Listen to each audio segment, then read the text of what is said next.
6절 7절 두 절만 보겠습니다. 오늘 다 볼 건데요, 6절 7절 두 절만 읽겠습니다. 같이 읽습니다. 시작. 사울이 이 말을 들을 때에 하나님의 영에게 크게 감동되매 그의 노가 크게 일어나 한 겨리의 소를 잡아 각을 뜨고 전령들의 손으로 그것을 이스라엘 모든 지역에 두루 보내어 이르되 누구든지 나와서 사울과 사무엘을 따르지 아니하면 그의 소들도 이와 같이 되리라 하였더니 여호와의 두려움이 백성에게 임하매 그들이 한 사람같이 나온지라. 아멘. 사무엘상 강의 17번째 시간입니다. 오늘 기본으로 돌아가자라는 제목으로 말씀 나누도록 하겠습니다. 최근 2주의 2주간의 설교를 요약하면 기본으로 돌아가자 시리즈처럼 이렇게 우리가 설교했습니다. 2주 전에는 하나님을 놓치면, 즉 기본을 놓치면, 바꿔 얘기하면 은혜로 구원받았다는 사실을 놓치면 하나님을 의지하지 않고 자꾸 다른 걸 의지함으로 하나님을 버리게 된다 그랬습니다. 인본주의로 가게 된다. 하나님께 우리가 구원받은 자라는 하나님께서 행하셨던 사실을 놓치면 자꾸 위기가 올 때 다른 대책을 세우려고 하는, 다른 것을 의지하는 그런 인본주의가 우리 가운데 있게 돼서 하나님을 버리게 된다 그랬습니다. 아주 중요한 영역이었어요. 그리고 지난주 설교는 바로 또한 두 번째로 이 기본을 놓치면 위기의 순간에 혼돈에 빠져서 정말 그 하나님의 크신 은혜를 놓치게 된다, 상실하게 된다라고 말씀드렸습니다. 하나님께서 우리를 얼마나 사랑하시고 얼마나 놀라운 은혜로 우리와 함께 하시는가를 우리가 잃어버리게 될 때에 정말 하나님만 하실 크기의 일들을 상실하게 됩니다. 그래서 그 엄청난 은혜를 받고서도 또 예상치 못한 위기가 올 때마다 혼돈스러워했던 이스라엘 백성들 이야기를 살펴봤어요. 홍해 앞에, 쓴물 앞에, 또 먹을 것 없는 환경 앞에, 또 마실 물이 없는 환경 앞에서 그들은 매번 좀 전에 놀라운 은혜를 경험하고 하나님 행하심을 보고 기뻐 찬미했지만 사흘이 지나서 혹은 며칠 안 돼서 어려움이 오고 위기가 오면 하나님 어디 계시냐, 정말 하나님 우리와 함께 하는 거야? 이렇게 하나님을 시험함으로 말미암아 배워야 될 순간에 하나님께서 능력이 없어서도 아니고 사랑하지 않아서도 아니고 그들을 가르치기 위해 시험을 허락하실 때마다 그들이 전혀 배우지 못하고 전혀 믿음의 성숙을 이루지 못하고 결국 망가져 가지고요, 40년 동안 하나님이 그 세대 때문에 마음이 아팠다, 근심했다, 결국 그 세대는 안식에 들어가지 못했다라는 사실을 살펴봤습니다. 우리가 반복적으로 악순환을 빠지게 되고 반복적으로 혼돈하게 될 때 우리가 그러한 자리로 우리가 얼마나 쉽게 돌아가기가 쉬운지 우리가 이런 부분을 염두에 두어야 될 것이다 라고 우리가 지난번에 나눴습니다. 우리가 어떻게 서야 하는지, 그래서 기본이 얼마나 중요한지, 기본에 서 있을 때 우리는 흔들리지 않습니다. 기본에 서 있으면 혼돈스러워하지 않습니다. 기본에 똑바로 있으면 그 다음에 문제가 생길 때에도 하나님께서 우리를 사랑하시고 우리와 함께 하셨다는 놀라운 사실 때문에 위기가 오고 문제가 와도 낙심하거나 좌절하거나 혼돈하지 않습니다. 그 다음에 우리가 담대함을 가지고 서게 되고요, 놀라운 승리를 경험하게 되는 것입니다. 오늘 설교는 그 기본 시리즈 세 번째라고 할 수 있는 부분입니다.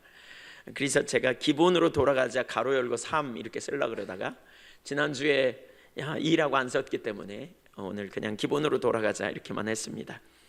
첫째, 구원은 하나님께 있습니다. 오늘은 기본이 무엇인지, 우리가 서야 될 기본이 뭔지를 가르칩니다. 돌아가자, 기본에가 있자, 우리가 이런 부분을 했는데 기본이 뭔지. 첫째, 구원은 하나님께만 있습니다. 이스라엘이 왕을 원했잖아요. 그러자 하나님께서 그들의 소원을 들어주셔서 3일상 10장에 사울을 왕으로 이제 세우십니다. 기름 부음을 받게 하고 암나기를 쫓아서 집을 나와서 사흘 동안 헤맸던 사울을 하나님께서 사무엘에게 인도하셨고, 그리고 사무엘을 통해서 그를 왕으로 세우시죠. 그리고 이제 사람들 앞에서 공식적으로 그를 기름을 부으셔가지고 그를 세우십니다.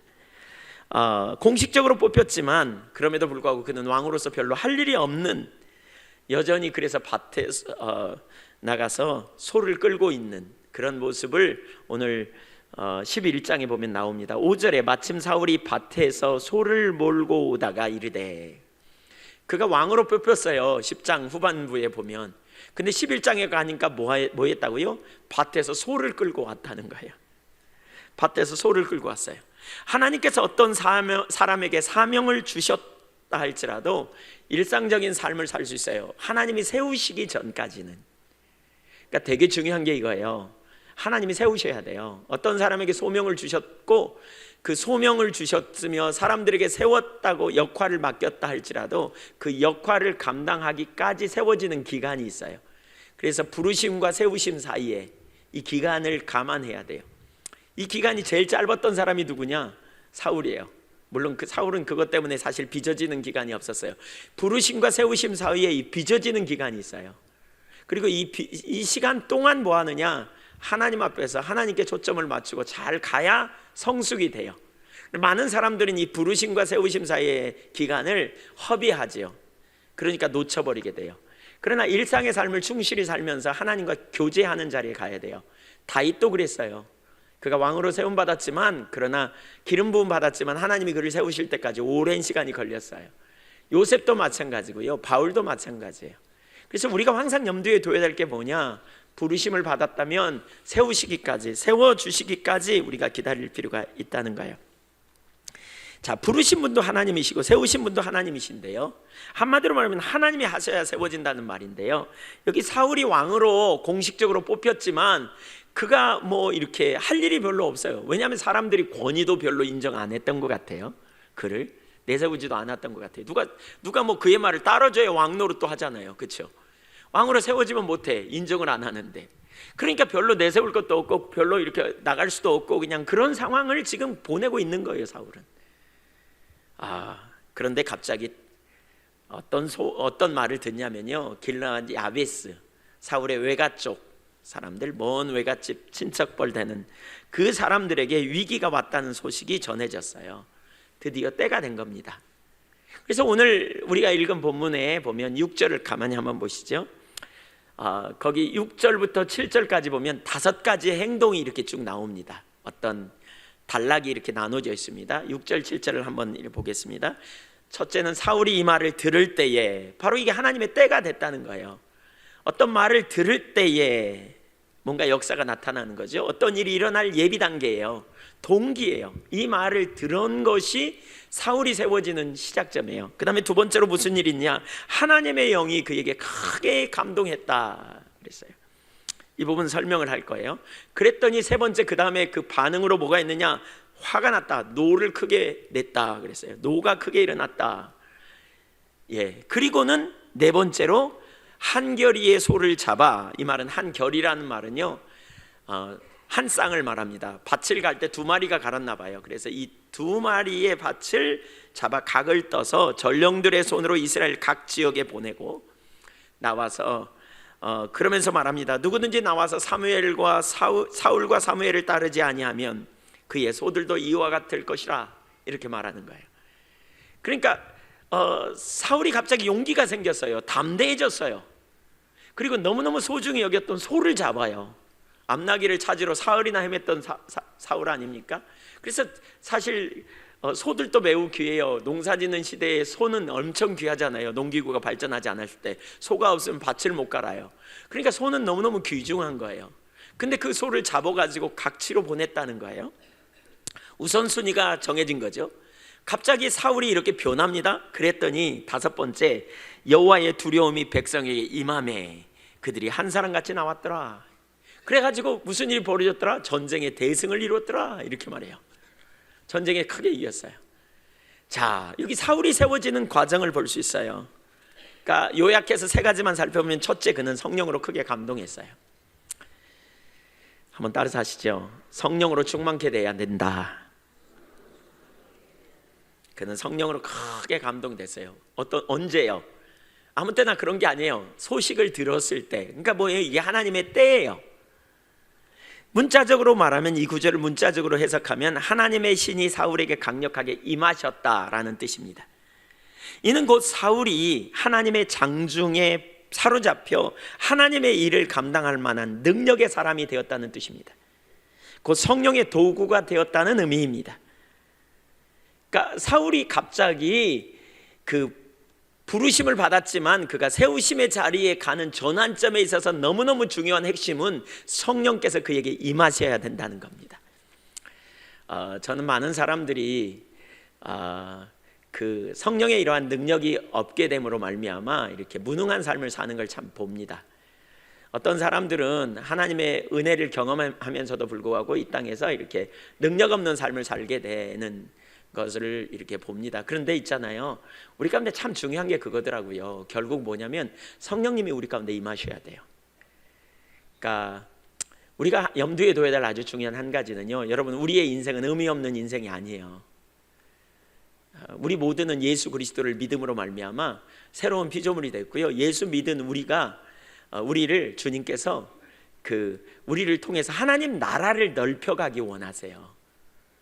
그래서 너희는 가서 모든 족속을 제자 삼으라 그러잖아요. 그리고 하나님 나라와 그의 의를 구하라 그러잖아요. 먼저 그의 나라와 의를 구하라 그러잖아요. 그러니까 하나님의 나라를 위해 우리는 부름받은 자들인 걸 기억해야 돼요. 여러분의 인생의 의미를 어디에 두는지 모르겠어요. 돈 많이 버는데 두면, 돈 많이 벌고 나면 살 의미가 없기 때문에 자살해요. 많은 사람이 그래요. 자살은 안 할지 몰라도 우울증 걸려요. 인생의 의미를 자녀에게 주면 자녀 키울 때는 적어도 문제 안 생겨요. 왜? 자녀 잘 키워야 되니까. 속썩이고 그러면 그냥 거기다 소망을 두고 그냥 어떻게든지 잘해봐야 되겠다 그러다가 자녀 다 키워놓으면요, 우울증 걸려요. 살 소망이 없거든요. 이제 살아서 뭐하냐 이러요. 인생의 의미가 안 보이기 때문에, 이 부르심이 분명하지 않기 때문에 인생을 갈질자 인생을 살아요. 의미가 없는 것 같아. 의미가 없으면 가치가 없어요. 인생에 가치가 없어요. 근데 우리 인생의 초점을 어디다 둬야 되는지 여러분 초점을 잘 생각해 보셔야 돼요.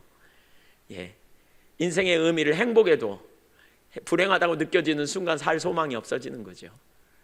여러분의 인생의 의미가 어디 있는지 생각해 보세요. 여러분의 인생의 의미를 여러분의 아내나 남편에게 둔다면, 속썩이면, 실망하면 살 소망이 없어지는 것처럼 느껴져요. 인생의 의미를 우리 그리스도인은 하나님 나라에 둬야 돼요. 저와 여러분에게는 하나님 나라가 걸려 있어요. 하나님 나라가 여러분을 통해 이루어지기 원하신다고요. 이럴 땐 아멘 하시는 겁니다. 여러분의 인생에 하나님 나라가 여러분 손에 달려 있음을 믿으시기 바랍니다. 의미를 찾으셔야 돼요. 연세 드신 분들 의미를 잘 두셔야, 나는 이제 빨리 가면 좋겠어 이러시면 안 돼요. 이제 주님이 부르시는 날까지 우리가 뭐 해야 되느냐? 하나님 나라가 넓혀지게 해달라고 중보기도 하고, 하나님 영광을 나타내달라고 기도하고, 또 복음을 전하고, 우리가 이런 삶이 살아야 돼요. 그래야 인생의 의미가 있어요. 하루하루를 의미 있게 살고요, 주님 오라 그러신 날 그러다가 할렐루야 주님 이러면서 갈 수 있죠. 의미 있는 삶이 돼야 돼요. 그렇지 않고 의미를 다른 데다 두면요, 그냥 비교의식 해가지고 맨날 넘어지고 맨날 실패하고요, 하나님 나라와 하나님의 영광이 여러분의 인생의 의미가 되어진다면 얼마나 놀라운 일이 있는가. 근데 우리가 이런 하나님 나라와 영광을 위해 사는 그런 부르심, 큰 부르심이죠. 그 안에 세부적인 부르심이 있지만, 이런 부르심이 우리 가운데 있고 우리가 그런 삶을 살아야 될 것을 분명히 안다면 우리가 가져야 될 삶의 자세와 태도가 뭐냐, 그러니까 결국 우리가 그 일에 쓰임받아야 되는데, 그 일의 전환점도 결국 뭐냐? 성령님이 임하시는 거라니까요. 성령께서 오셔야 돼요. 사울에게 성령께서 임하셨어요. 성령 충만함 이전과 이후의 사울의 삶을 비교해 보시면요, 근본적으로 달라요. 사울은 소극적인 사람이었어요. 사울은요, 별로 이렇게 말빨도 안 섰어요. 사울이 말해야 사람들이 듣지도 않았어요. 그러니까 사울이 왕으로서 서지 못하고 그냥 농사짓고 여전히 있었다니까요. 그러나 어느 날 성령께서 그에게 임하시자 근본적으로 달라지는 역사가 나타나요. 그는 평범한 일상을 살 수 없었어요. 하나님의 성령이 임하자 그의 삶에 놀라운 전환이 일어나요. 여러분도 성령으로 충만하여 하나님의 놀라운 역사에 담아내는 믿음의 종들이 되시기를 축복합니다. 그래서 성령으로 첫 번째 충만했다면 두 번째 그의 삶에 무슨 일이 있느냐? 하나님의 질투를 가지고 이스라엘을 모아옵니다. 하나님의 질투가 그에게 부어집니다. 여기서 그러니까 노가 그에게 크게 임했다 그랬잖아요. 노라는 말은요, 아프라는 단어인데요, 이 말을 주석학자는 이렇게 주석했더라고요. 인간적이거나 사사로운 분노가 아니다, 하나님의 뜻과 합치되는 거룩한 의분을 가르친다. 노가 크게 일어나서라는 말은 하나님의 영에 감동된 이후에 하나님께서 지금 뭘 원하시는지, 하나님의 뜻이 뭔지를 그가 봤다는 겁니다. 아, 하나님께서 이 일을 원하시는구나. 바꿔 말하면 이게 뭐예요? 이게 소명의식입니다. 소명입니다. 아, 내가 지금 해야 될 일이 뭐냐, 이 시점에 내가 어떤 일을 해야 되는가, 이게 보인 겁니다. 이게 꽂힌 겁니다. 한마디로 말하면, 아, 내가 지금 농사 짓고 이렇게 있을 일이 아니구나. 이 상황에 내가 일어나서 지금 이스라엘 민족을 군대로 소집해가지고 저 길르앗 야베스를 쳐들어온 암몬 사람들을 물리쳐야 되겠구나. 길르앗 야베스 사람들이 지금 위기를 당하고 있는데 내가 이대로 있어서는 안 되겠구나 라고 번연이 일어난 거예요. 부르심이 있지만 뭘 해야 될지 잘 몰라. 왜요? 하나님의 안목이 잘 안 보여서 그러거든요. 사실은 하나님의 관점이 잘 안 보여서 그래요. 하나님의 관점이 보이면요, 그냥 둘 수 없어요. 그냥 있을 수 없어요. 여러분, 성령으로 충만하면 우리 가운데 무슨 일이 벌어져요? 소명의식이 느껴져요. 이대로는 안 된다는 거예요. 영혼 구원하자, 영혼 구원하자 수도 없이 들었어요. 전도하자 수도 없이 들었어요. 근데 열정이 별로 안 생겨. 왜요? 소명의식이 안 생기는 건 하나님의 관점이 되게 안 열려서 그래요. 하나님의 관점으로 봤더니 그 영혼이 구원받아야 됐고, 하나님의 관점으로 봤더니 이대로 내버려둬서는 안 될 것 같아. 저 영혼을 구원해야 될 것 같아. 그러면 뭐 하게 돼 있어요? 우리가 그 영혼 위해 기도해요. 그냥 있을 수가 없다고요. 어떻게든지 돌아오게 하려고 우리 힘쓰고 애쓰는 일이 벌어지겠죠. 소명의식이 우리 가운데 불릴 때 일어나는, 그게 질투예요. 하나님의 관점으로 본다고요. 그래서 내버려 둘 수 없어요. 이 질투는요, 이 노는요, 뭐와 연관이 있냐면, 그 하나님의 질투와 관련이 있는데, 그 질투라는 단어가 뭐와 연관이 있냐면 열정이라는 단어와 연관이 있어요. 질투라는 말은 젤러시라는 말로 열심이라는 단어가 거기서 나와요. 열심이 있어요. 이대로는 안 된다는 거예요. 왜 사울이 일상의 생활을 접어버리고 왜 자기 삶에 소중히 여겼던 그 소를 각을 떠가지고 말이죠, 그걸 온 땅에 희생하며 그렇게 이스라엘 백성을 불러일으킬 수밖에 없었느냐? 하나님의 관점이 부어진 거예요. 지금 이 상황에 절대로 이대로는 있어서는 안 된다는 거예요. 그런 열정이 우리 가운데 확 부어질 때 우리가 뭘 하게 돼요? 삶을 조정하게 돼요. 희생하게 돼요. 헌신하게 돼요. 여러분, 하나님 나라가 우리 손에 달려 있다니까요. 하나님 나라가 우리 안에 있다니까요. 저는 개인적으로 요즘 하나님께 저에게 그런 마음을 더 많이 부어주시는 것 같아요. 제가 한 사람 한 사람을 보면 어떻게 저 사람을 일꾼으로 잘 세워가지고 정말 하나님 나라를 위해 잘 세워져서 하나님의 영광을 위해 각 분야에서 놀라운 하나님의 역사를 담아낼 수 있을까라는 생각이 제 마음에 가득 찹니다. 그래서 우리 신학생들도, 우리 신학생이 우리 여러 명 있잖아요. 방학하자마자 제가 뭐 하라 그랬습니다. 그래서 좀 이렇게 공부를 시키려고요. 본인들은 좀 지금까지 공부했는데 무슨 또 공부냐 그럴지 모르는데요, 훈련시키려고요. 준비돼야 된다니까요. 아까 제가 그런 얘기 나눴잖아요. 여러분, 이 시대에 얼마나 할 일이 많아요. 아까 광고 시간에 나눴잖아요. 우리가 훈련되고 준비되면 정말 놀라운 일을 이룰 수 있습니다. 그런 일이 우리 가운데 준비되어져야 됩니다. 무장되어져야 됩니다. 에베소 4장 11절에 보면 하나님께서 오중 직분에 대해서 말하잖아요. 사도, 선지자, 복음 전하는 자, 목사와 교사로 주셨으니, 초대교회를 말하는 거예요. 이는 성도를 온전케 하여 하나님의 일을 하게 하려 함이라. 여기서 하나님의 일이라는 말은요, 주방봉사 뭐 이런 측만을 말하는 게 아닙니다. 하나님의 일이라는 말은 사역입니다. 예수님이 하신 모든 사역. 그래서 그 일을 감당하도록 하기 위해 준비시킨다. To prepare라는 영어 단어를 쓰고 있습니다. 준비시킵니다. 준비시켜. 그들을 준비시켜야 합니다. 한 분 한 분이 준비되어져서 하나님의 일을 감당하는 자리로 가야 합니다. 이러한 소명의식도 결국 뭐냐? 성령께서 임하셔야 돼요. 성령께서 능력으로 충만히 역사하셔야만 그런 일이 일어나는 거예요. 사울에게 질투가 부어졌어요. 하나님의 관점이 부어졌어요. 이 질투가 있으면요, 희생을 해요. 그 일에. 이 질투가 있으면요, 삶을 조정해요. 그 열정이 부어져요. 우리 예언교회에도 각 위원회가 있어요. 그 위원회가 활성화 안 되는 이유가 있어요. 이 질투가 안 부어져서 그래요. 야, 이 일 아니면 안 되겠는데, 야, 이게 정말 하나님 필요한 일인데, 우와, 이 일을 정말 빨리 이루어져야 될 것 같은데, 막 이게 여러분에게 꽂히기 시작하면요, 가만히 있을 수가 없을 거예요. 그래서 그런 은혜가 우리 가운데 더 부어져야 돼요. 주님이 일꾼을 세우실 때도 그렇게 하신다고요. 그가 뭐 평상시부터 막 그런 생각을 품먹고 그런 막 마음을 가졌고, 물론 그럴 수도 있습니다만, 그가 유능한 달란트를 가지고 재능을 가졌냐? 그렇지 않습니다. 여기 보세요. 사울은 어떤 사람이에요? 원래 용기가 없던 사람이에요. 그가 왕으로 선택되었을 때요, 사람들 앞에 나서지 못하고 진보다리 뒤에 숨는 그런 인격을 가진 사람이에요. 그러니까 용기가 있나요? 사람들 앞에 큰 소리 치는 사람인가요? 아니에요. 그러지 않았어요. 10장 27절에도 보면요, 어떤 불량배가, 사울이 왕으로 뽑히자 어떤 불량배들이 이렇게 말해요. 이 사람이 어떻게 우리를 구원하겠느냐 하고 멸시했대. 근데 그때 사울은 뭐 했느냐? 여기 잠잠했대요. 아무 말도 못했어요. 그는 원래 용기 있는 사람이 아니에요. 어떻게 보면 겁도 많고요, 어떻게 보면 소심하고요, 어떻게 보면 숨는 타입이에요. 제가 볼 때 기질적으로 숨는 타입의 사람이 있어요. 잘 못 나서요. 소극적인 기질의 사람. 반항의 기질이 있고 거절의 다림줄이 있는데, 반항의 다림줄에 있는 사람은 적극적이에요, 능동적이에요. 그러나 수동적인 사람이 있어요. 이 사람은 잘 안 나가, 안 보여 잘. 사울이 어쩌면 그런 사람이었다고요. 근데 하나님의 성령이 임하니까요, 그리고 그 일이 하나님의 일인 거에 보이니까요, 질투가 그에게 부어지니까 어떻다고요? 그는 전부를 걸고 나갔다고요.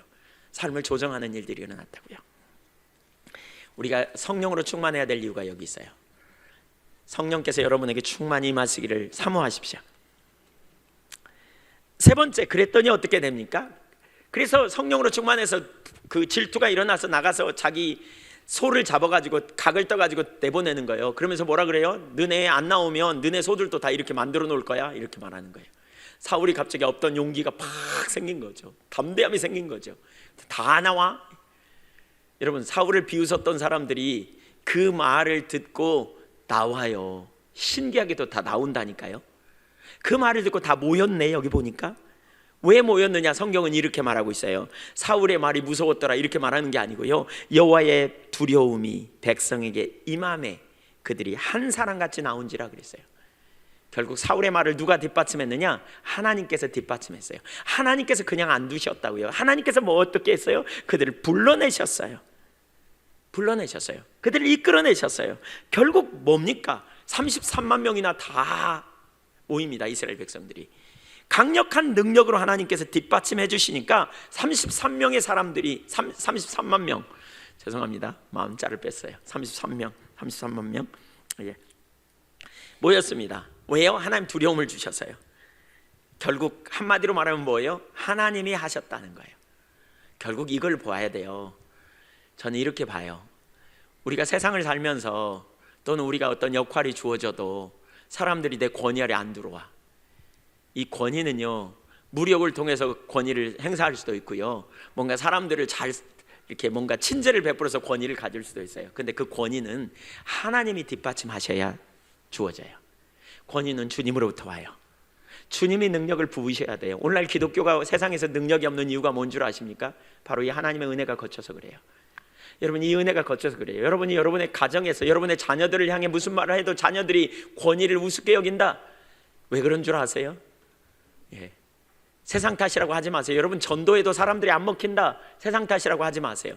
저는 설교하면서 가끔 아무리 강력하게 나눠도 별로 은혜를 못 받는 것 같고, 강력하게 나눠도 삶을 안 변하는 것 같아요. 삶이 안 변하는 것 같을 때, 과거에는 제가 이걸 몰랐을 때요, 아이고 참 마음이 강팍해서 그래, 교만해서 그래, 이런 얘기를 제가 많이 했습니다.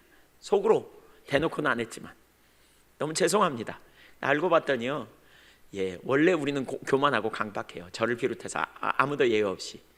근데 말씀이 나눠질 때 강박하게 반응하는 건 너무너무 당연한 반응이에요. 그러니까 문제는 뭐냐? 주님께서 설교자의 권위를 뒷받침하지 않기 때문에 결국 제가 그걸 깨달았어요. 그래서 주님, 뒷받침하시지 않으면 제가 설교할 수 없습니다라고 제가 하나님 앞에 울부짖기도 하고요, 하나님 앞에 그런 은혜를 구해요. 주님이 하셔야 됩니다. 주님이 안 하시면 아무런 능력도 없어요. 우리는 보통 전도하다가 사람들이 복음을 전하면 안 받아들여요. 그럼 우리는 뭐라 그래요? 아이고, 이 시대가 강박해서 그래, 그 사람 너무 강박해, 그러면서 자기 합리화에 빠져요. 여러분, 그렇지 않아요. 사울 시대나 이 시대나 지금 여기 이스라엘 백성들이나 오늘날 우리나 다 강박하기는 마찬가지예요. 뭐냐? 주님의 은혜가 뒷받침하지 않아서 그래요. 결국 주님의 은혜가 우리 가운데 와야 된다고요. 결국 주님의 능력으로 역사하셔야 된다고요.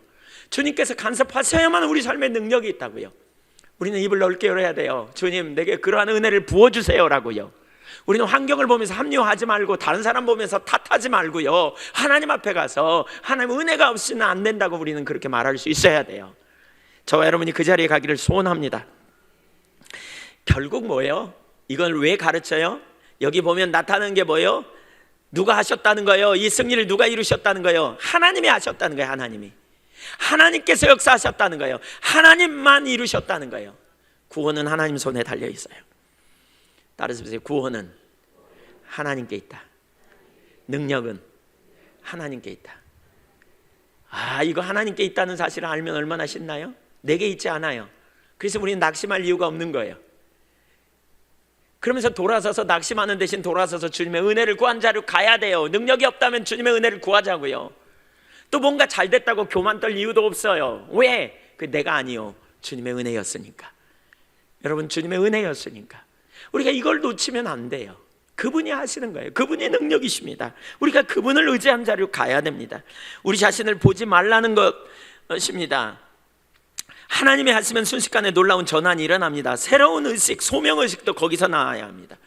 여러분이 부르심은 받았는데 어떻게 해야 될지, 뭘 해야 될지 잘 모른다, 그런 자리에 있다면, 특별히 삶의 의미가 없는 것 같다, 여러분, 인생 살면서 의미 없이 사는 것 같다, 의미가 없이 살면요, 시간이 헛된 대로 갑니다.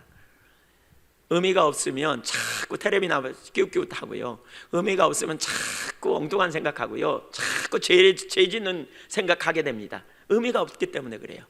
그래서 시간을 허비해요. 시간을 낭비해요. 우리가 하나님께 집중하고 부르심의 소명이 뭔지 알면요, 그 생각을 자꾸 갖게 돼 있어요. 그런 자리로 우리가 가게 돼요. 우리 젊은이들이 특별히 그런 소명과 부르심, 인생을 사는 목적과 의미가 뭔지를 발견하고 거기에 올인할 수 있도록 참 그런 은혜가 부어져야 되고요. 연세 드신 분도 마찬가지예요. 하나님 나라와 영광을 위해서 여러분의 삶의 초점이 거기 가 있기를 축복합니다. 9절을 보겠습니다. 9절 시작. 무리가 와 있는 전령들에게 이르되 너희는 길르한 야베스 사람에게 이같이 이르기를 내일 해가 더울 때에 너희가 구원을 받으리라 하라. 전령들이 돌아가서 야베스 사람들에게 전하매 그들이 기뻐하니라. 자, 사람들에게 이렇게 말해라는 거예요. 그러니까 그 이스라엘 사람들이 전령들, 야베스 사람에게 온 전령들에게 이렇게 말했다는 거예요. 내일 해질 때에 너희가 자유케 될 거야. 그러니까 염려하지 마. 그랬더니 이 말을 듣고 가서 길르한 야베스 사람들에게 전령들이 전했더니 길르한 야베스 사람들이 크게 기뻐했다, 이렇게 말하고 있어요. 근데 이 말을 누가 했냐면요, 이 말을 내일 너희가 전쟁에 승리할 거야, 이 말을 누가 했다고요? 무리가 했다, 여기 이렇게 말하고 있어요. 무리가. 사울이 했다면 좀 이해가 되는데 무리가 했다? 좀 잘 안 맞는 것 같잖아요. 그래서 다른 번역에 보면 우리 한글 표준세 번역이나 공동 번역은 사울이 했다 이런 표현으로 돼 있거든요. 근데 사실 원어는요, 무리가 했다고 말하고 있고, 영어 성경의 대부분의 영어 성경은 무리들이, 많은 사람들이 얘기했다 그래요. 그들이 얘기했다고 이렇게 말할 수 있어요. 물론 사울도 얘기했겠지만 주변에 다른 사람들이 얘기했다는 거예요. 이걸 보면 뭘 알 수 있어요? 사울의 말이 곧 하나님께서 뒷받침하시고 승리케 하실 거라는 확신을 갖게 된 메시지였다는 거예요. 내가 하는 말이 그대로 이루어질 걸 사람들이 믿어주는 것, 이게 바로 리더입니다. 리더는 뭐예요? 영향력이에요. 근데 내가 맨날 말해도 사람들이 안 믿어, 고지를 안 들어. 그러니까 안 따라가죠. 그러면 그게 무슨 리더예요? 혼자 리더지.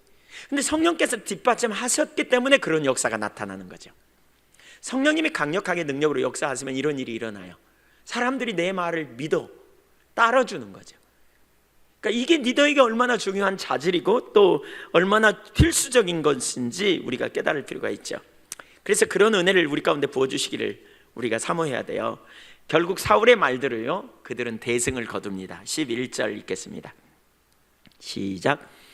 이튿날 사울이 백성을 3대로 나누고 새벽에 적진 한가운데로 들어가서 날이 더울 때까지 암몬 사람들을 치매 남은 자가 다 흩어져서 둘도 함께한 자가 없었더라. 여기 전쟁의 묘사가 별로 안 나와 있어요. 그냥 세대로 나눠서 싸워가지고 다 이겼다, 그 말이에요.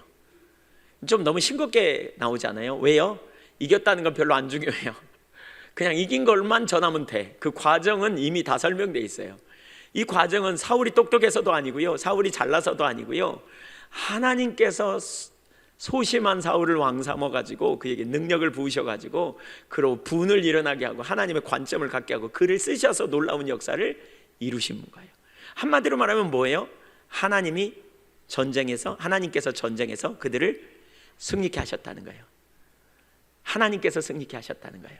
여러분, 우리 인생에서 이 부분은 너무너무 중요해요. 우리는 항상 기억해야 돼요. 하나님이 하신다.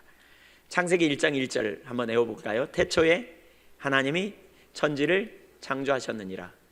예, 태초에 빼버릴까요? 예, 그러면 하나님이 천지를 창조하셨다. 창조도 빼버릴까요? 하나님이 하셨다. 뭐만 남아요? 하나님이 하셨다. 이게 성경 이야기예요. 성경은요, 하나님이 하신 이야기예요.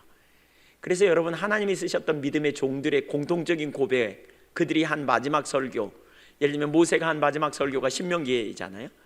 여호수아가 마지막 한 설교가 여호수아 24장 2절 이하에 나오거든요. 다윗이 마지막 한 설교가 사무엘상 3무엘하 22장, 시편 18편이 다윗의 마지막 설교입니다. 예, 바울의 마지막 고백이 뭐냐? 고린도후서 15장 10절입니다. 이들의 설교 내용을 요약하면 한마디로 뭐냐? 하나님이 하셨다는 겁니다. 바울은 그런 고백을 해요. 나의 다 된 것은 오직 주의 은혜로 된 것이니 내가 남보다 더 많이 수고하였을지라도 그것은 오직 주의 은혜로다. 주의 은혜라는 말이 뭐예요? 내가 한 게 아니라는 거예요. 선물이었다는 거예요. 하나님이 하셨다는 말이에요. 여러분이 이것이 여러분의 인생의 고백이 되시기를 축복합니다. 이게 기본이라니까요. 우리가 돌아가야 될 기본이에요. 이게 서야 될 기본이에요. 우리가 절대로 놓쳐서는 안 될 기본이 바로 그거예요. 하나님이 하셨다. 하나님이 하신다. 하나님이 하실 것이다. 지금까지 하나님이 하셨고, 하나님이 이번 일도 하실 거고, 하시고, 그리고 앞날의 내 인생도 하나님이 하실 것이다.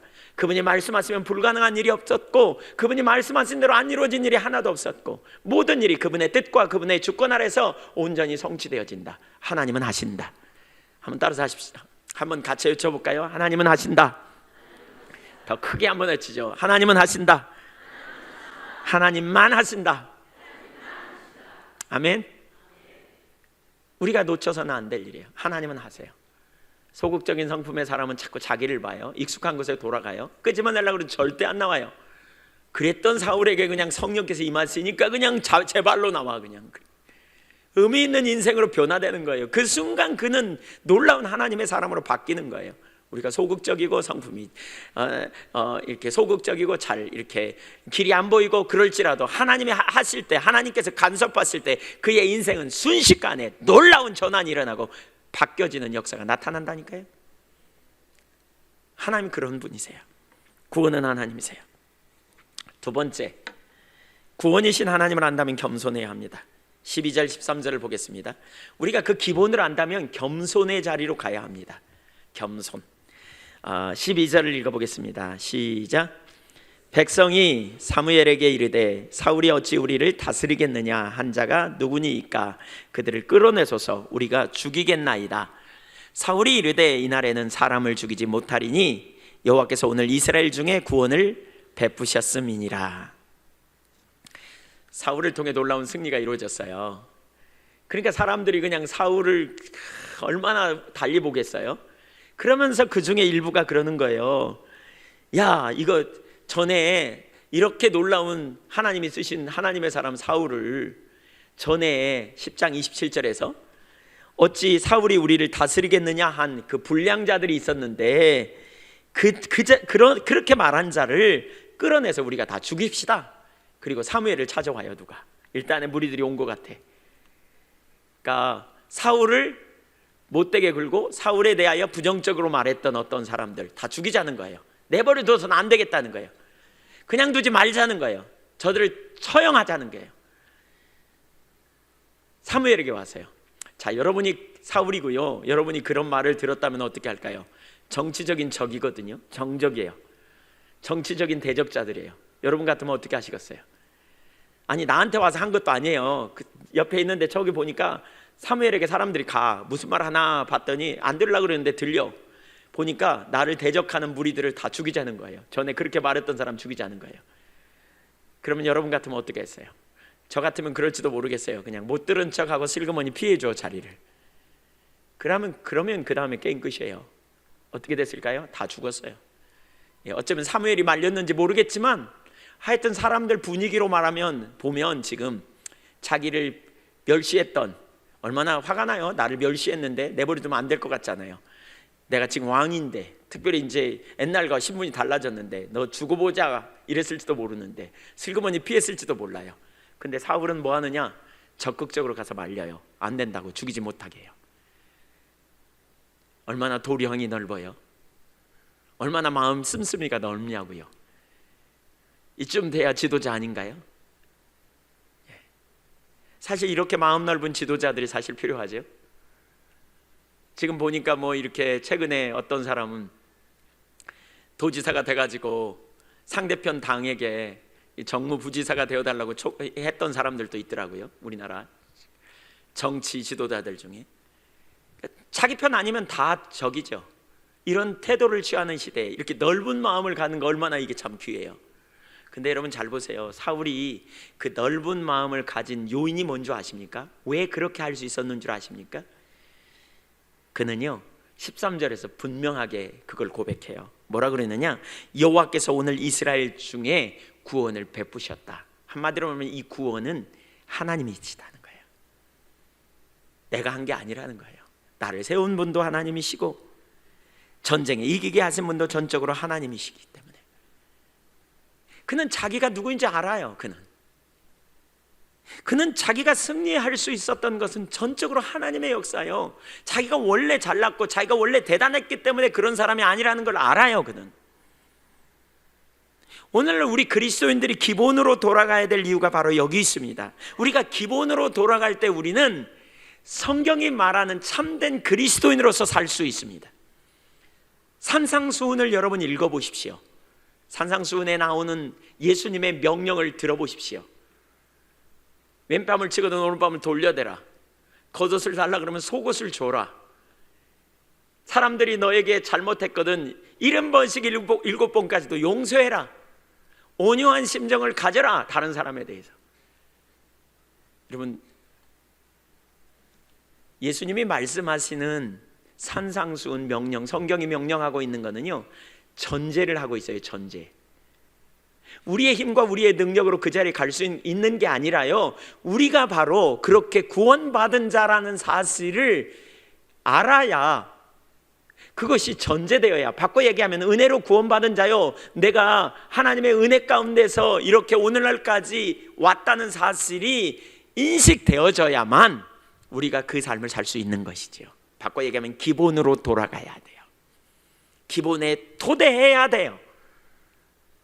사울이 은혜라는 사실을 알고 난 이후에 자신의 정적들을 용서할 수 있었다면 저와 여러분은 그보다 훨씬 더 큰 은혜인, 우리가 완전한 죄인이었고 아무런 선함도 없는 자였는데 그러한 우리를 구원하신 하나님의 놀라운 대속의 은혜, 구원의 감격, 구원의 기쁨을 우리가 얻은 자라면, 우리는 그 은혜를 받은 자라면 이제 우리는 나아가서 다른 사람들에 대해서 그런 자세를 가지고 나아가야 합니다. 특별히 우리가 주님을 쫓아가면서 주님의 일을 감당할 때 어떤 사람들은 보지 못할 수도 있습니다. 교회 안에서도 그럴 수 있습니다.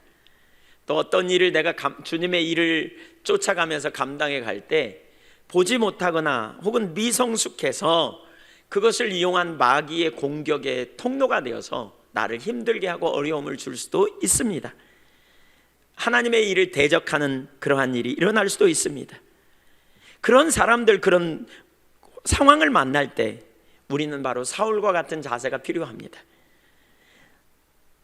성경을 보면 분명하게 우리에게 그 자세를 가르칩니다. 예수님이 이 땅에 오신 사실 자체가 하나님의 일이라는 걸 몰랐던 바리새인들, 또 많은 유대인들이 예수님을 얼마나 핍박하고 대적했습니까? 심지어 십자가에 못 박으라고 소리를 쳤고 심지어 십자가에 못 박는 일에 일조하고 있는 유대인들을 볼 수 있습니다. 그런데 예수님은 이렇게 그들을 위해 기도합니다. 십자가에서 주여 저들이 하는 것을 알지 못하나이다. 저들의 죄를 용서하여 주옵소서. 알지 못해서 그렇다는 거예요. 알지 못해서 그렇다는 거예요. 그들이 알지 못했으니까 그렇지. 저들이 알지 못해서 그래. 그래서 어떻게 해요? 주님은 용서하셨어요. 주님만 그러시지 않았어요. 예수님이니까 그렇지 라고 생각하면 안 돼요. 왜냐하면 스데반도 그랬거든요. 동일하게 기도했어요. 그것이 바로 우리가 가져야 될 자세예요. 여러분, 우리가 용서 못할 사람이 없어요. 이 땅에서. 그런 의미에서 본다면 우리는 적극적으로 용서해야 돼요. 우리는 적극적으로 사람들을 돌봐야 돼요. 적극적으로 사람을 품어야 돼요. 적극적인 삶의 자세를 취해야 돼요. 개인적으로 저를 힘들게 했었던 어떤 사람이 있었어요. 나중에 이렇게 관계가 회복되어져서 제가 그분을 위해 기도해 주는 기회가 있었어요. 그때 하나님께서 저에게 이런 마음을 주셨어요. 네가 이 사람에게 용서를 기대하지 마라. 용서를 생각하지 마라. 이 사람은 이미 너와의 관계가 깨지면서 엄청나게 어려움을 경험했단다. 엄청나게 대가를 지불했단다. 그냥 너는 그를 품으라. 너는 그냥 그를 품으라. 이런 감동을 제게 주셨어요. 그 전에는 제게 선입견이 잘 안 깨졌었어요. 근데 그 하나님의 감동을 제가 깨닫는 순간에 기꺼이 그를 용서할 수 있었어요. 그냥 품을 수 있었어요. 그를 축복할 수 있었어요. 아무렇지도 않았어요. 그 마음이 아무렇지도 않았어요. 우리는 따져요. 흑백이 분명해요. 적어도 나한테 잘못했으면 와서 사과해야지. 적어도 그렇게 말해야지.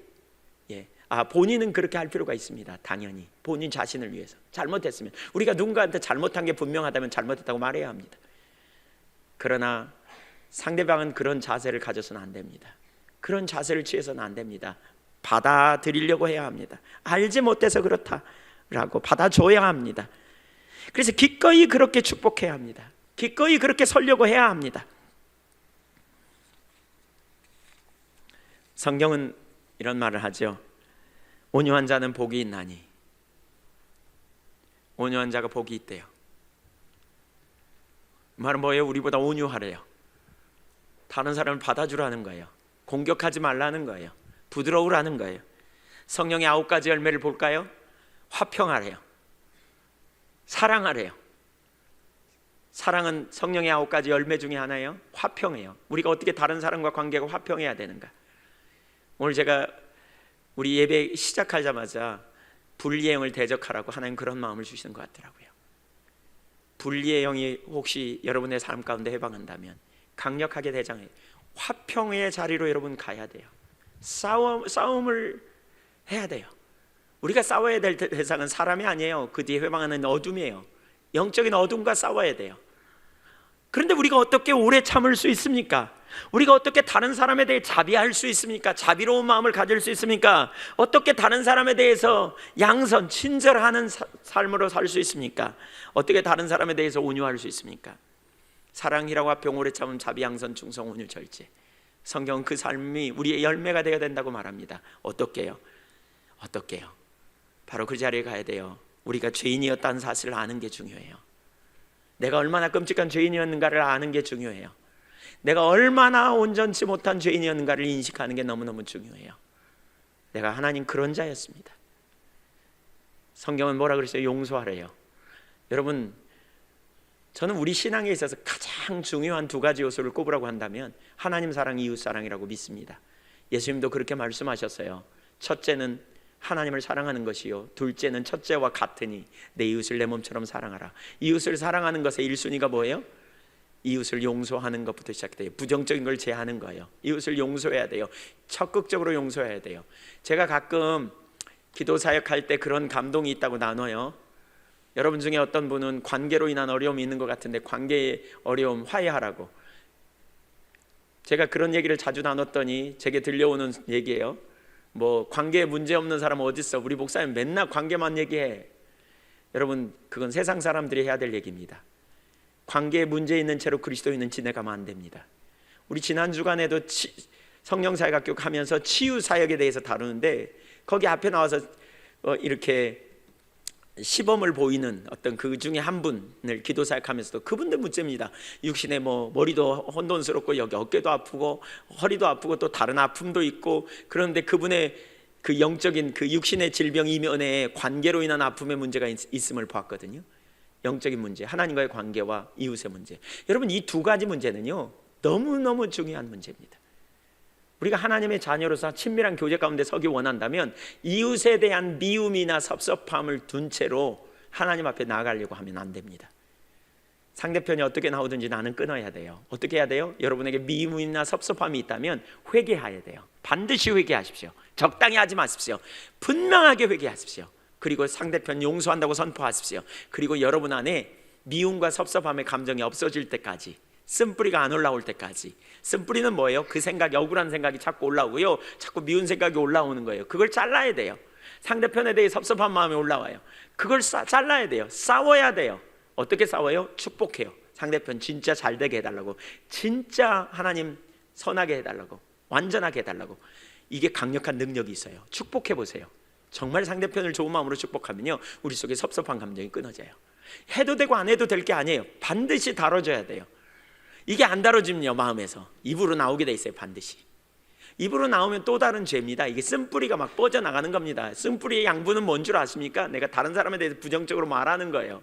여기서 생각했던 거 끊지 못하고요, 마음으로 계속 되새기고 그러면 쓴뿌리가 계속 뻗어나가서 삶 전체가 억압 아래 놓이게 돼요. 우리가 주기도문을 이렇게 기도하죠. 하나님, 우리가 우리 죄를 용서한 것처럼, 형제의 죄를 용서한 것처럼 우리 죄를 용서해 달라고요. 내가 형제의 죄를 용서 안 한 채로 하나님 내 죄를 사하여 주옵소서라는 말은 맞지 않는 기도예요. 여러분, 누군가에 대해서 지금 불편한 마음이 조금이라도 있다면, 정말 조금이라도 있다면, 그야말로 아주 조금 있다면 넘어가지 마세요. 하나님 앞에 회개하세요. 그리고 용서하신다고 선포하세요. 그리고 집중적으로 상대편 축복하세요. 여러분에게 그 흔적도 없어질 때까지. 그게 주님의 제자로서 하는 삶이에요. 인간관계에서 흔히 오는 관계의 미움쯤 한두 개씩 갖는 것이 정상인 것처럼 생각하는 것은 세상 사람들의 삶의 논리고요, 하나님 모르는 사람이 취하는 태도입니다. 반드시 해결해야 합니다. 너무너무 중요한, 하나님의 안목을 여러분 가지십시오. 하나님의 관점을 가지십시오. 넓히십시오, 마음을. 어떻게 가능하다고요? 내가 죄인이라는 사실을 붙잡는 거예요. 내가 얼마나 큰 죄인이었는가를 인식하는 거예요. 내가 얼마나 철저하게 죄인이었는가를 여러분 묵상하는 거예요. 그리고 이런 나를 용서하신 주님의 은혜를 생각하세요. 어떤 분은 이런 표현도 해요. 아이, 그 인간이 한두 번 그랬어야죠. 그러고 또 그러고 또 그러고. 근데 어떻게 내가 용서를 해요?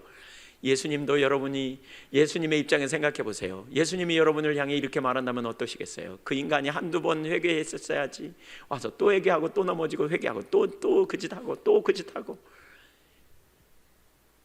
그러면 끝장이에요. 우리는 이 구절을 기억해야 돼요. 많이 탕감받은 자가 많이 사랑한다. 여러분, 우리가 하나님을 사랑할 수 있는 것도요, 우리가 얼마나 탕감받은지를 아는 거예요. 하나님을 모르는 사람은 탕감받은 죄인이라는 사실을 몰라서 그래요. 우리가 이웃을 섬길 수 있다면 그게 뭐예요? 많이 탕감받은 자라는 사실을 알기 때문에 그래요. 내가 얼마나 많이 탕감받은 자인가, 내가 얼마나 많이 탕감받은 자인가. 사람들은 모를 것 같지만 주님은 다 아세요. 우리는 탕감받은 자예요. 그 탕감받은 은혜를 인하여 감사하자고요. 넓은 마음이 여러분에게 있기를 축복합니다. 좀 마음을 넓히시자고요. 우리 좀 마음이 확 넓어보자고요. 마음을 확 넓히시자고요. 누구든지 용서하시자고요. 우리가 용서받은 자로 서자고요. 그 십자가 앞에 지금 나아가 보시자고요. 지금 여러분이 이 설교를 듣는 가운데 여러분 마음 안에 미움과 분노와 혹은 시기 질투와 용서 못함이 있다면 하나님 앞에 무릎을 꿇으세요. 지금 주님이 용서해 달라고, 내가 죄인이라고, 내가 더 큰 죄인이라고, 하나님 용서해 달라고, 내가 용서하겠다고, 주님 아시오니 내가 용서하겠다고. 여러분이 그렇게 서게 되면 하나님이 여러분의 마음을 치유하실 거예요. 그렇게 여러분이 결단하면 하나님이 여러분의 마음을 회복하실 거예요. 여러분은 뭐라 그랬어요? 성경은 원수 갚는 걸 내게 맡기라 그랬어요. 그리고 그를 축복하면요, 그 머리 위에다가 숯불을 쌓는 것과 같아. 또 이렇게 설교 듣고 어떤 분이 그러더라고요. 막 기도하면서, 제가 지금 뭐 하고 있냐 그랬더니 지금 원수의 숯불을 쌓고 있습니다 지금. 근데 왜 빨리 안 일어나죠 그 일이? 그래서 뭐가요? 그 인간이 어떻게 숯불을 쌓으면 뭔가 뒤집어줘야 될 때 안 일어나죠? 그래서 그 마음부터 고쳐야 된다 그랬습니다. 손을 펴십시오. 여러분 중에 혹시 누군가가 아직도 용납이 안 되고 받아들이지 않아지고 이해가 안 되면, 어쩌면 여러분의 삶에 억압이 있어요. 육신의 질병이 올 수도 있어요. 문제가 올 수도 있어요. 섭섭함 반드시 해결해야 돼요. 선입견도 끊으셔야 돼요. 그런 인간 안 만나면 돼. 비슷한 사람은 안 만나려고 하는 것도 다 깨야 돼요. 우리는 주님이 사랑하는 사람을 나도 사랑할 수 있어야 돼요. 예수님이 사랑하는 사람을 나도 사랑하려고 해야 돼요. 결국 방법은 하나예요. 내가 그런 은혜 받은 자요, 그래서 내 마음을 넓히는 거예요. 사울처럼 내가 도량이 넓은 지도자가 돼야 돼요. 어떻게 해요? 은혜 받은 자라는 사실을 기본을 알아야 돼요. 그래서 그 자리로 가야 돼요. 내가 많이 탕감받은 자, 내가 주님 앞에서 얼마나 많이 은혜를 경험한 자인가. 주여 나에게 그런 은혜를 주신 것처럼 내가 형제에게 그렇게 사랑으로 나가기를 원합니다 라고 고백할 수 있기를 축복합니다. 그렇게 주님 앞에서 여러분, 정말 저는 예양교회 모든 지체들 중에 한 사람도 이웃과의 관계에 쓴뿌리를 남긴 채로 하룻밤을 넘기지 않기를 간절히 축원합니다. 한 사람도요, 단 한 사람도 여러분의 마음에 쓴뿌리를 남긴 채로 시간을 보내는 일이 없기를 축복합니다. 그게 정리돼야 합니다. 마지막 세 번째, 하나님과 만남이 있었던 사울의 처음의 자리로 돌아가십시오. 한번 따라하십시오. 하나님과 만남이 있던 처음의 자리로 돌아가자. 이 구절이 참 중요한 구절이에요. 14절을 한번 읽어보겠습니다. 시작. 사무엘이 모든 백성에게 이르되, 같이 읽죠, 같이. 다시 한번 읽겠습니다. 시작. 사무엘이 모든 백성에게 이르되, 오라, 우리가 길갈로 가서 나라를 새롭게 하자. 사무엘이 나라를 새롭게 하자, 이 전쟁이 승리했던 이 순간에, 사울이 마음을 넓게 하는 이 순간에 그렇게 말해요. 오라, 우리가 길갈로 가자, 나라를 새롭게 하자. 근데 저는 이 구절을 읽으면서 여러분은 어떻게 생각하세요? 미스바로 가자, 이렇게 해야 될 것 같아요. 왜냐하면 항상 사울은 미스바 아닙니까? 3회장 7장에서 회개도 미스바에서 했고, 미스바에서 사람들을 만났고, 그렇죠. 근데 여기서는 길갈로 가자 그럽니다. 갑자기 이 지명은 특별한 의미가 있습니다. 왜 미스바가 아니고 길갈일까? 길갈일까? 여기 길갈은요, 아주 이스라엘 백성들에게는 특별한 의미가 있는 자리입니다. 특별한, 하나님께서 아브라함을 불러내셔서 인도하시면서 이 가나안을 인도하셨죠. 그리고는 뭐라 그러셨어요? 이 땅을 내가 너와 너의 후손에게 줄게 그러셨거든요. 예. 그리고는 그 이스라엘 백성들이 400년 동안 애굽에 내려가서 종살이 하다가 때가 차서 하나님께서 그들을 불러내셔가지고 홍해를 건너서 그들이 도착한 땅이 어디냐면 바로 이 가나안입니다. 홍해를 건너가지고 그들이 처음에 온 땅이 어디냐면 바로 이 길갈입니다. 길갈. 그러니까 이 길갈은 특별한 땅이에요. 그래서 길갈이라는 말은요, 여호수아 5장 9절에 보면 이렇게 표현하고 있어요. 길갈이라는 말을 이렇게 지명을 불러 있어요. 한번 읽어보겠습니다. 시작. 여호와께서 여호수아에게 이르시되, 내가 오늘 애굽의 수치를 너희에게서 떠나시게 하였다 하셨으므로 그곳 이름을 오늘까지 길갈이라 하느니라. 왜 길갈이라고요? 수치를 떠나게 하는 땅이에요. 이스라엘 백성들이 애굽에서 정말 나라 없는 서름을 400년 동안 겪을 뿐만 아니라 그들은 노예 생활을 했어요. 그뿐만 아니라 광야에서 40년 동안 유랑하고 방랑했어요. 그들은 농사를 짓지도 못하고, 그들은 먹을 것이 없어가지고 곤욕스러웠고, 마실물이 제대로 없었고, 그들은 정말 피곤한 삶을 살았어요. 그런데 드디어 하나님께서 그들에게 땅을 주셨다고요. 오래전부터 약속했던 그 땅, 그들이 나라를 갖게 됐어요. 그들이 놀라운 하나님의 은혜 아래 거하는 그 약속이 성취되는 땅이 바로 길갈이에요. 여호수아 4장과 5장에 보면 길갈에서 4가지 사건이 나오거든요. 그 중에 하나는 뭐냐면, 여호수아 4장에 보면 요단강을 건널 때 물이 되게 많이 흘렀었는데 그 땅을 이렇게 법궤를 메고 들어가라 그래가지고 제사장들이 법궤를 메고 발을 띄자마자 그 땅이 어떻게 되냐면 이렇게 물이 멈춰서요. 그래가지고 그냥 마른 땅을 건너듯이 건너요. 한번 생각해 보세요. 물이 딱 멈춰섰으니 얼마나 놀라워요. 그랬더니 그 중앙에 갔을 때 하나님께서 12지파 대표 한 사람씩 오라 그래가지고요, 돌을 짊어질 만한 돌을, 큰 돌을 짊어지고 나오라 그래요. 그리고는 그 밖에다가 딱 세워요, 기념비를. 그러니까 길가는 뭐예요? 하나님의 행하신 역사를 담아내는, 하나님께서 그 땅을 건너오게 하신 그 기념비가 있는 땅이에요. 더군다나 그 땅에 가가지고 무슨 일이 있냐면 할례를 행해요. 할례는 아브라함의 후손이라는, 특별히 이스라엘 백성이라는, 하나님이 구별된 백성이라는, 거룩한 백성이라는 표시로, 이스라엘 백성들의 언약의 표시로 남자의 양피에 그 성기에 행했던 의식이죠. 근데 그 할례를 행하게 해요. 그리고 그 할례를 행함을, 그러니까 광야에서는 못 행했어요. 근데 거기 가서 그 할례를 행하게 돼요. 그러니까 뭐예요? 하나님과 언약을 맺었던 장소라고요. 더군다나 저는 참 재밌는 게, 할례를 행하면 전쟁이 오면 위험하잖아요. 그러니까 강 건너가서 하는 게 옳을까요? 강 이쪽에서 하는 게 옳을까요? 안 건너가서 행하는 게 옳잖아요. 강 건너가면 여리고 사람들이 쳐들어오면 다 죽어.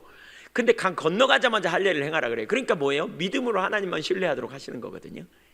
믿음이 없으면 할례 안 했을 거예요. 그들 할례를 행하면 걸음이 부자연스러우니까 쳐들어왔으면 다 죽을 건데, 그러니까 배수의 진을 치고 할례를 행하는 거거든요. 지금 그뿐만이 아니라 거기서 뭐가 있냐면 유월절을 지켜요. 유월절은 이스라엘 백성들 애굽에서 불러낸 것을 기념하여 지킨 절기예요. 그래서 그 땅에서 유월절을 처음으로 지키고요. 그리고 거기에서 그 땅의 곡식을 먹어요. 그랬더니 그동안 지금까지 내렸던 만나가 딱 멈춥니다. 그 땅의 소산물로 이제 양육, 그러니까 충분히 먹을 수 있도록 하나님 공급하시는 거죠. 그들에게 사유재산이 생겨요. 무슨 의미예요? 만나는요, 사유재산으로 가질 수가 없어. 먹거리가 아무리 없어도 하루 것만 해. 근데 이제 그 땅의 소산을 먹어요. 그 땅의 소산은 하루 안 먹어도 썩지 않았거든요. 그들이 재산을 갖고 그들이 나름대로 풍요를 누리도록 하나님께서 그 땅에 인도하신 땅이에요.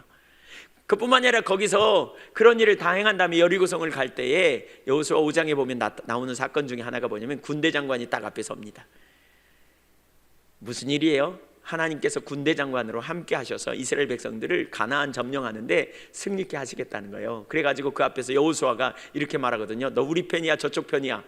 그랬더니 몰라보고, 그랬더니 니더 그럽니다. 영어로 니더라는 말은 양자 부정이거든요. 니 편도 아니고 저 편도 아니야. 하나님의 군대 장관이면 당연히 이스라엘 편이어야 되잖아요. 근데 뭐라 그러냐, 너는 신발을 벗어, 그렇게 말해요. 신발을 단단히 신으라고 해야지, 전쟁인데. 근데 신발을 벗으라는 말은 뭐냐, 너의 주권자는 네가 아니야 나야, 이렇게 가르친 거예요. 그러니까 그걸 배운 거예요. 그 장소 철저하게, 자기들이 아니라는 거예요. 철저하게 누구예요? 하나님이라는 거예요. 그 땅을 찾은 것은 전적으로 주님의 은혜로 찾은 거라는 거예요. 그래서 이스라엘 백성들은 길갈이 특별한 의미인데 그곳에 불러놓는 거예요. 우리에게도 이런 특별한 자리가 있나요? 예, 있어요. 뭐예요? 십자가예요. 십자가예요. 우리가 죄인 되었고 하나님과 관계가 깨져 있을 때 그분이 전적인 은혜로 우리가 죄인임을 깨닫게 하시고, 하나님의 아들 예수 그리스도께서 십자가에 달려 죽으심으로 나를 사랑하사 나를 위하여 자기 자신을 내어주신 하나님의 아들, 얼마나 놀라운 은혜입니까? 그 은혜로 우리가 구원받은 자입니다. 그곳이 바로 우리가 서야 될 길갈입니다. 은혜의 자리. 그분이 나를 구원하셨다.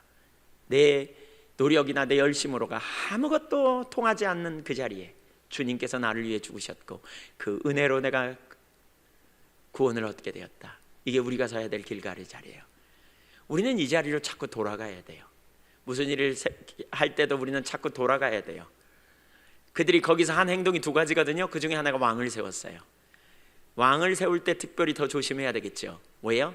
왕 자신도 자기가 유일한 왕이라고 생각해갖고 전행을 휘둘러서는 안 돼요. 진짜 왕이신 하나님을 기억하게 하시려고 하는 의도가 있어요. 이스라엘 백성들도 마찬가지예요. 왕을 의지할 게 아니고 그 뒤에 계시는 진짜 왕이신 하나님을 바라보라는 거예요.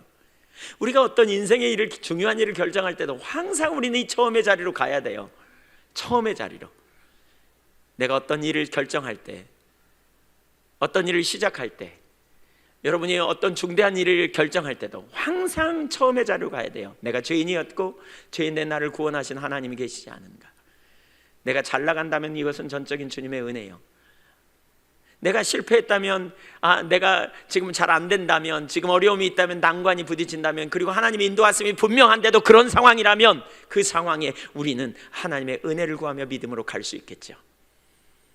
사업을 시작할 때도 우리는 이 자리로 가야 돼요. 우리는 자녀들을 결혼시킬 때도 우리는 이 자리로 가야 돼요. 우리는 아침에 일어날 때도 우리는 이 자리로 가야 돼요. 나는 그 은혜로 구원받은 자요, 그 은혜로 오늘 한 날도 내가 살 수 있다. 이걸 인식해야 돼요. 중대한 일을 결정할 때마다 우리는 그 자리로 가야 돼요. 이것이 하나님의 뜻과 합치되는가?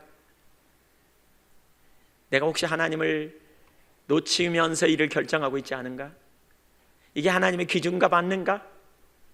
이게 정말 하나님의 내가 하나님의 뜻을 합한 것이며 하나님을 의존함으로, 하나님을 의지함으로 일을 하고 있는가?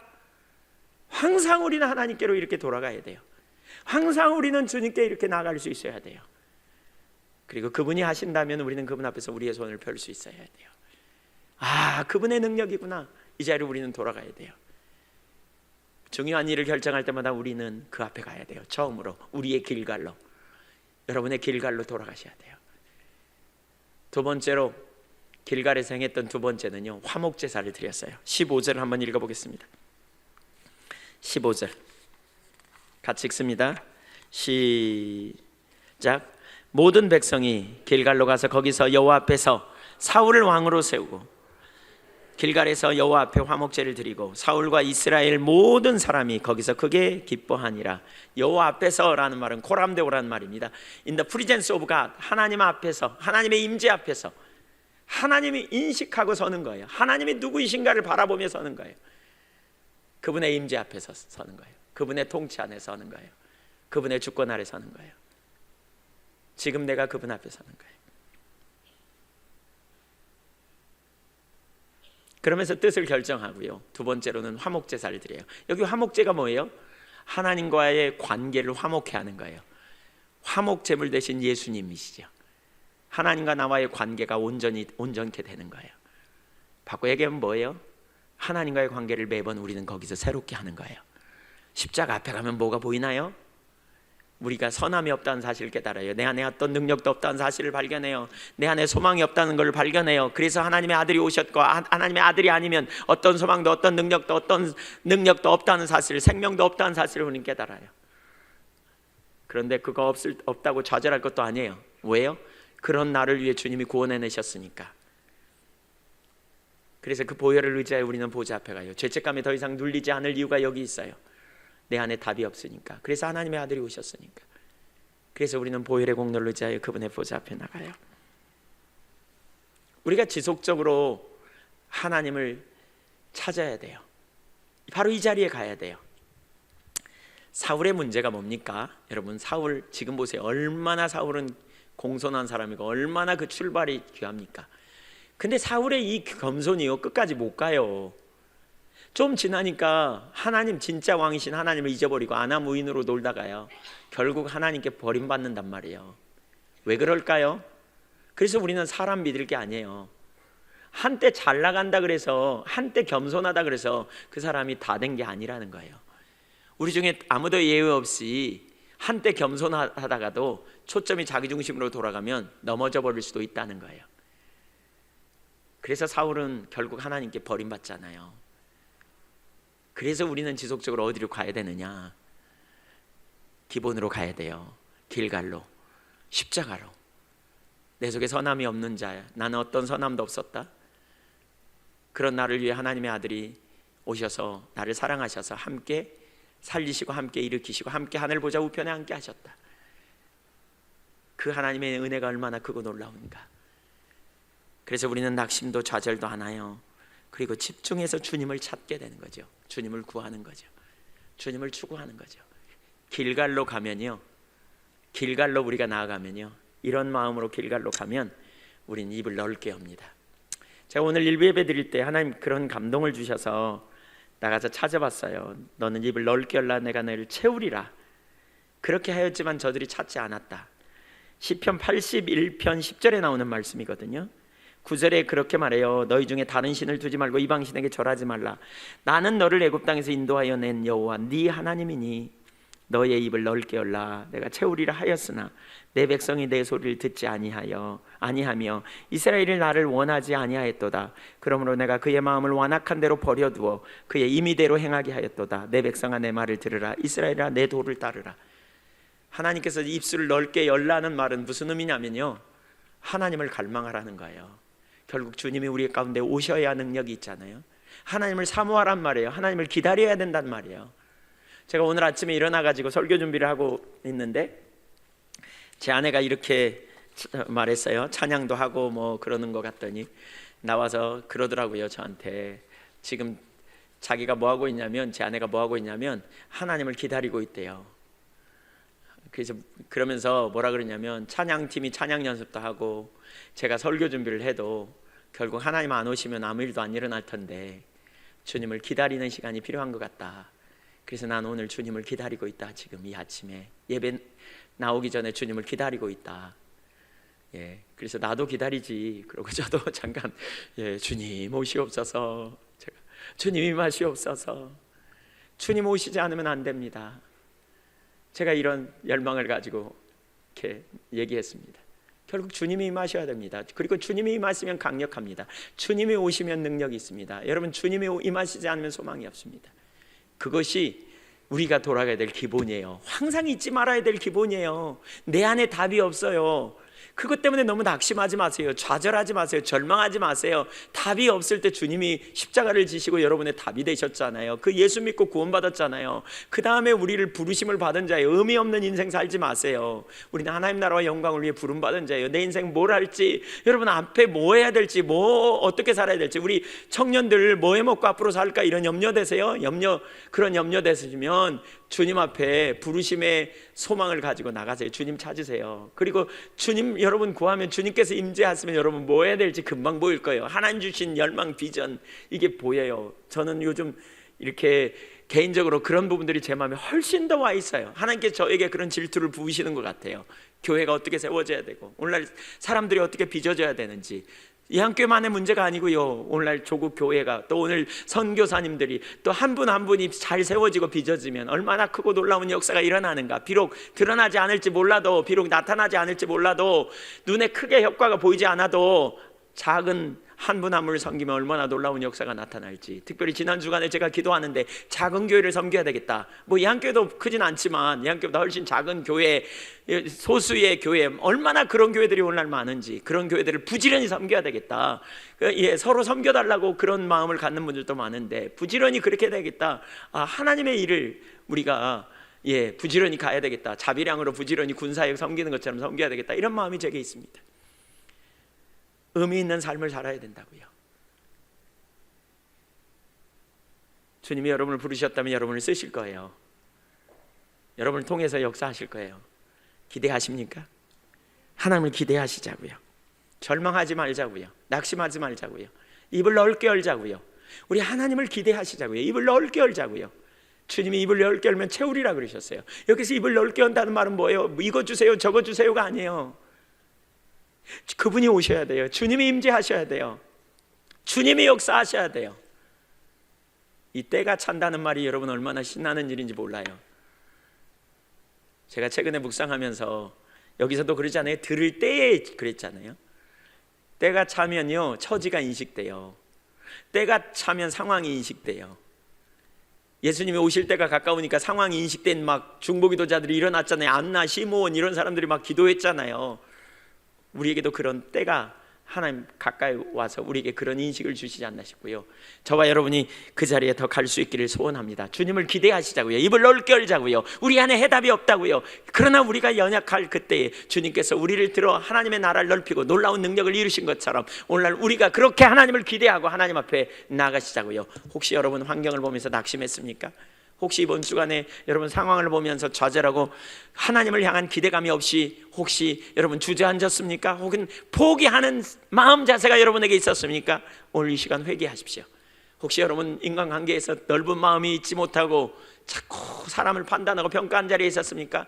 지금 우리가 그렇게 기도하면 좋겠습니다. 회개하면 좋겠습니다. 하나님 용서해 달라고. 하나님 내가 새 마음을 가지고 주님 앞에 나간다고. 하나님 나를 이대로 내버려 두지 말라고. 하나님 은혜를 부어달라고.